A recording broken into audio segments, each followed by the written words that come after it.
ओम नमः शिवाय। गीता ज्ञान में और एक अध्याय जोड़ते हुए अत्यंत ही खुशी होती है। आपके जो कमेंट आते हैं उस कमेंट के बेस पे ही हम आगे की बातें करते हैं। तो आशा करता हूँ कि आज का टॉपिक भी आपको अच्छा लगेगा। ये जो कमेंट थी उसमें बिजनेस पॉइंट ऑफ व्यू ही है, तो आप उसको बिजनेस पॉइंट ऑफ व्यू भी समझिएगा, ठीक है। तो क्योंकि लास्ट टाइम मैंने बोला था लास्ट वीडियो में कि नेक्स्ट जो अपना होगा वो बिजनेस में कैसे सक्सेस हो और गीता ज्ञान से उसके ऊपर है। तो चलिए शुरू करते हैं। बिजनेस करना, जॉब करना, अपने पास दो ही ऑप्शन है, या तो बिजनेस करिए या जॉब करिए, ठीक है। ज़्यादातर जितने भी लोग, आप किसी को भी पकड़ लीजिए, कोई भी, पहले उसका प्राइम मोटिव होता है कि वो पढ़े पढ़े पढ़े, बस पढ़ना ही सोचते हैं। जब पढ़ने में के बारे में पूछते कि भाई आप क्यों पढ़ रहे हो, तो उसका दो ही आंसर होता है। एक कि अच्छा पढ़ेंगे तो जॉब अच्छी मिलेगी, अच्छा पढ़ेंगे तो भी अच्छी मिलेगी। ऐसा एक परसेप्शन हर एक के दिमाग में रहता है। मैंने इन लोगों को कई बार बोला है कि भाई देखिए, एजुकेशन का ये मतलब नहीं निकलता है कि आप जॉब ही करोगे, बिजनेस भी कर सकते हैं। तो इसके ऊपर गीता ज्ञान कैसे काम आता है वो समझने की आज कोशिश करते हैं।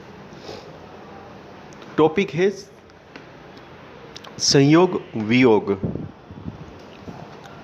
आप चाहे जॉब कर लीजिए, आप चाहे बिजनेस कर लीजिए,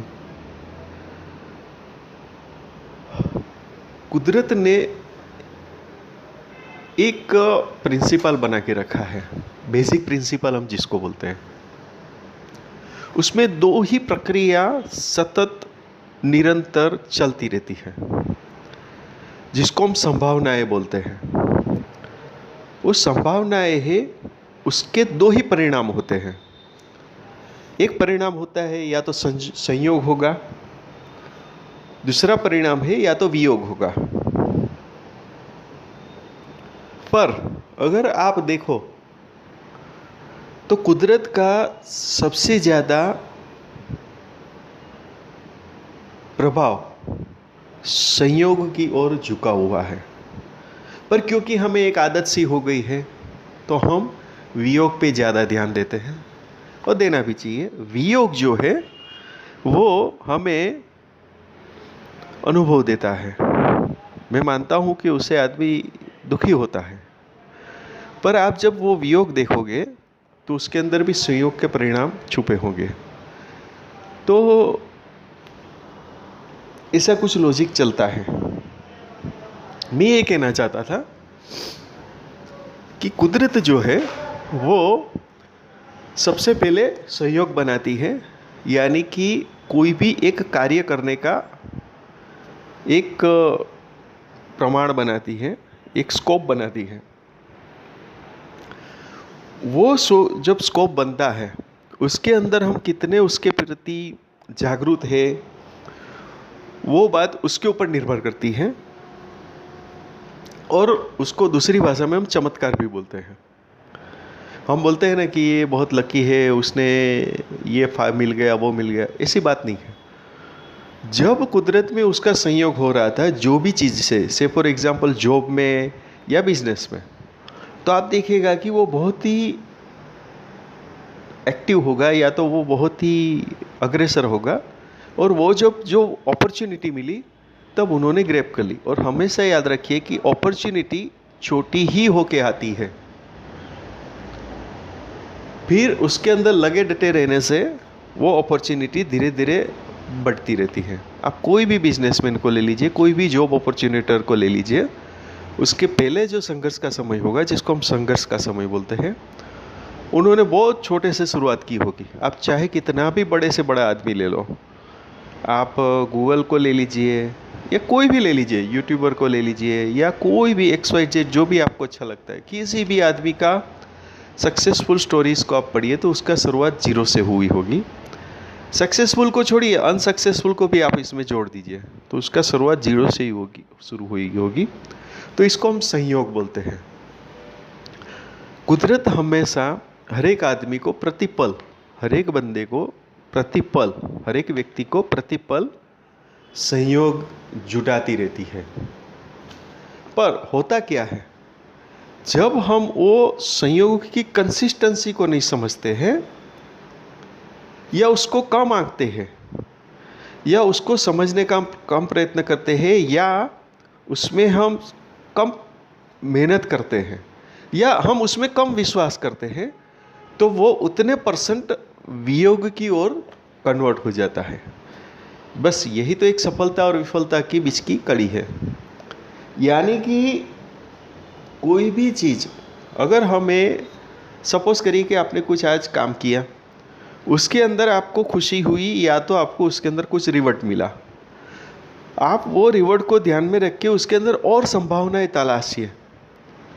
आप उसके अंदर ज़्यादा से ज़्यादा संभावनाएं तलाशेंगे तो आप देखेंगे कि उसका सहयोग और की ओर यानी कि सफलता की ओर बढ़ता रहेगा।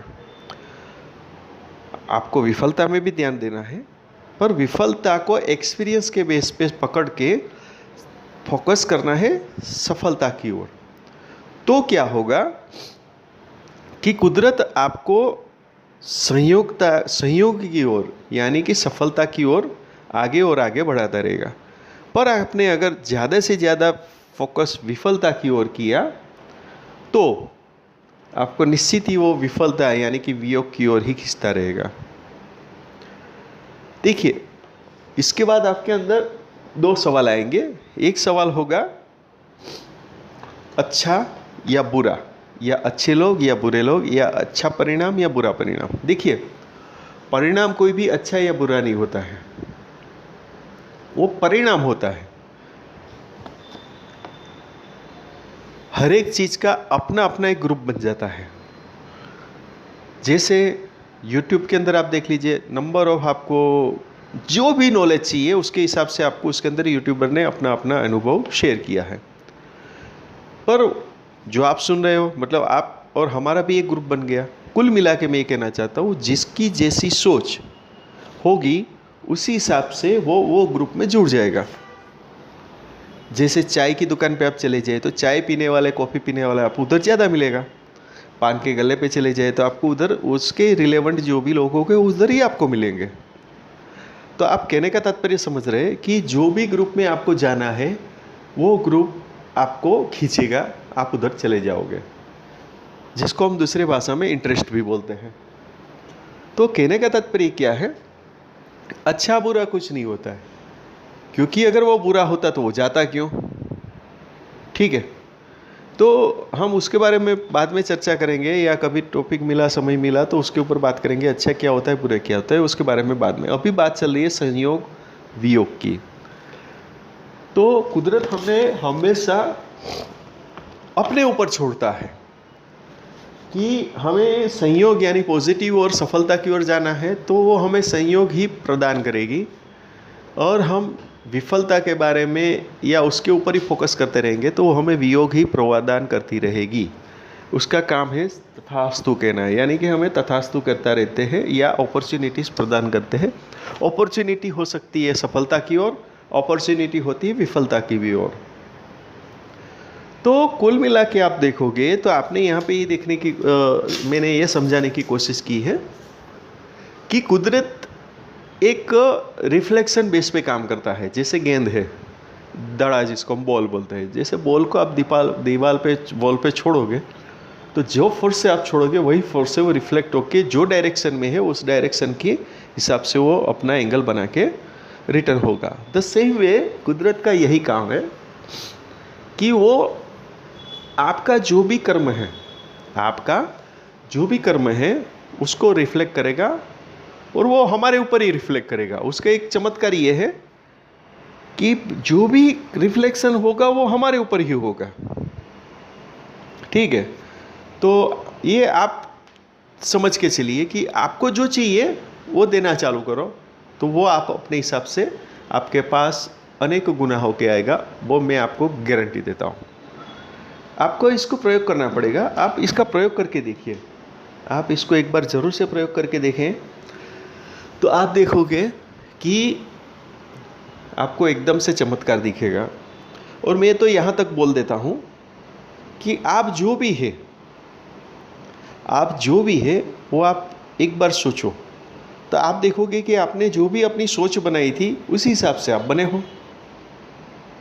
फिर आप ये चेक करो कि आपको उसमें बदलाव क्या करना है, और उसके हिसाब से आप चेंज करना है या सोचना चालू करो, तो आप देखोगे कि बहुत ही जल्दी उसमें आपको चेंज देखने को भी मिलेगा। तो ये एक कुदरत की एक बहुत ही चमत्कारिक एक शक्ति है, अदृश्य शक्ति जिसको बोलते हैं, या दूसरी भाषा में हम इसको गॉड बोलते हैं, भगवान बोलते हैं। और इसका पूरा आबेहूब प्रवचन या आबेहूब लखान या आबेहूब रिफ्लेक्शन को जो समझाने की कोशिश की है वो गीता के माध्यम से हुई है। तो हमको इसको इस तरह से समझना है, सोचना है, जानना है। तो आशा करता हूँ कि आज का भी ये जो टॉपिक था वो आपको अच्छा लगा होगा, और आप आज का टॉपिक को बार बार सुनिए, तो आपको बहुत कुछ सफलता के बारे में जानने को मिलेगा। चाहे आप जॉब के अंदर हो या बिजनेस के अंदर हो, आप उसको इस हिसाब से प्रयत्न करिए, आपको चमत्कार ज़रूर मिलेगा। और कमेंट ज़रूर करिएगा जब भी आप सफल होते हो, आप इसमें कमेंट करिए। आपकी कमेंट में हमेशा पढ़ता हूँ, जो भी एक एक्सेप्टेबल कमेंट होती है उसके बारे में सोचते भी है, और कोई सवाल है तो वो भी बताइएगा। तो आशा करता हूँ कि आज का टॉपिक भी आपको अच्छा लगा होगा। ओम नमः शिवाय।